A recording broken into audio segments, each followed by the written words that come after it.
The average life expectancy in the Stone Age was 35 years old. 35. So if you're watching this and you're anywhere past 25, congratulations. By prehistoric standards, you are ancient, you are the elder, you are the one sitting by the fire dispensing wisdom while everyone else does the actual work. You are, and I say this with full respect, nearly dead. Now, before you close the tab, because I can feel you about to close the tab, I need to tell you that this stat is one of the most misunderstood facts in all of human history.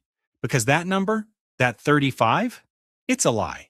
Well, not a lie, but it's deeply misleading. And the real truth of what prehistoric old age actually looked like is far stranger, far darker, and honestly far more impressive than anything that number suggests. Stick with me, because this is the story of what happened when your ancestors got old. And it will make you feel many things. So let's deal with the 35 thing immediately, because it changes everything. When historians say the average prehistoric life expectancy was 35, they are including child mortality in that number. And prehistoric child mortality was absolutely brutal. Roughly half of all children born in the Stone Age didn't make it past the age of 5. Infections, accidents, predators, starvation. The world had infinite creative ways to kill a small child and very little stopping it. That drags the average way down. When you pull those numbers out, when you ask, okay, but if a prehistoric human actually made it to adulthood, how long did they live? The picture changes dramatically. A prehistoric human who survived to age 15 could reasonably expect to live into their 50s, maybe their 60s. Some made it to 70 or beyond. We know this from bones. Fossilized skeletons of genuinely elderly individuals. Worn joints, healed fractures, significant tooth wear have been found all over the world. Old age in prehistory was real. It was just earned differently. Here's where it gets genuinely interesting. What did old actually look like in the prehistoric world? Because right now, when we talk about aging, we mean reading glasses.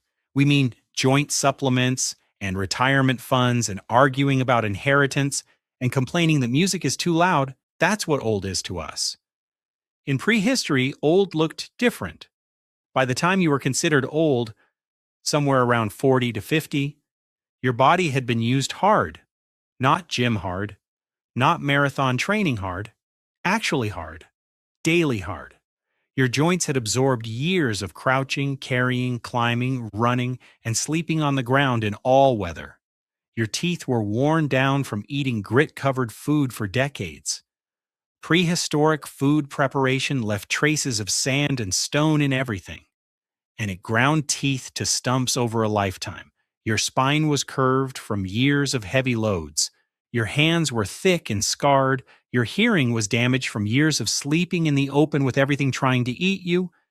You looked old because you had genuinely lived, not just existed, lived. Now here's the part where it gets dark, and I want you to really sit with this. In the prehistoric world, your body wasn't a separate problem from your survival. They were the same thing. If your body failed, a bad knee, a thrown back, failing eyesight, your ability to contribute to the group failed with it. And in a world where every member of the band had a role, where everyone needed to pull weight just to keep the group alive, what happened to people who couldn't anymore? The answer, depending on the culture and the circumstances, range from beautiful to heartbreaking. Some groups, we have archaeological evidence of this, cared for their elderly with extraordinary devotion. A skeleton found in Iraq, known as Shanidar I, belonged to a Neanderthal man who was blind in one eye, had a withered arm, was deaf, and had severe arthritis. He survived to roughly 40 to 50 years old. He could not have done that alone. His group kept him alive for years when he could contribute almost nothing. That is not primitive. That is profoundly human. But there's another side to this. Because old age in prehistory wasn't just a burden. In many ways, it was a superpower. Think about what an elder actually was in the Stone Age. They were a living library. They were the person who remembered the drought 30 years ago and knew which route the group had survived on. They were the one who had seen the migration routes of the herds shift twice and knew they'd shift again, and they had delivered enough babies to know which ones were going to make it and which were struggling. They knew which combination of plants stopped a wound from festering. They had navigated enough crises to stay calm in one. They were irreplaceable, not despite their age, because of it. There is actually a scientific theory called the grandmother hypothesis that argues human longevity itself. The fact that we live so long past reproductive age evolved specifically because grandmothers helped feed and raise grandchildren, dramatically improving infant survival. Old age didn't just happen to us. We may have evolved to get old because old people were that useful. Before we go further, if this is blowing your mind even a little bit, hit subscribe. Every week, I take something about prehistoric life that sounds boring on paper and make you realize it was actually extraordinary. You'll want to be here for the next one. Now, back to getting old in the Stone Age. So what actually killed prehistoric people when they got old? Because this is where the comparison to modern life gets genuinely uncomfortable. Today, the leading causes of death in old age are heart disease, cancer, stroke, Alzheimer's, diseases that take years to kill you, diseases that require hospitals and specialists and machines that go beep, diseases that are, in a very real sense, diseases of long life problems that emerge when the body has time to accumulate damage over many decades. In prehistory, the list was completely different. Infections that we'd clear in a week killed people in days. Injuries that a surgeon could fix in an hour were death sentences. A broken hip, one of the most survivable injuries in the modern world, was almost certainly fatal in the Stone Age. There was no recovery bed, no physiotherapy, no pain management that actually worked.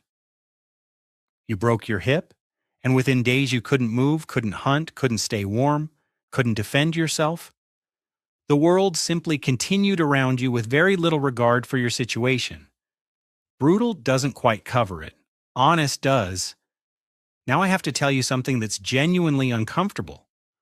Because not every prehistoric group had the luxury of a Shanidar one. Not every elder got carried. There is archaeological and anthropological evidence from multiple cultures, multiple eras, of what researchers carefully call senicide, the deliberate abandonment, or in some cases killing, of elderly members who could no longer keep up. Nomadic groups who needed to move to survive sometimes faced an impossible choice: slow down for the old and risk the whole group, or leave them behind.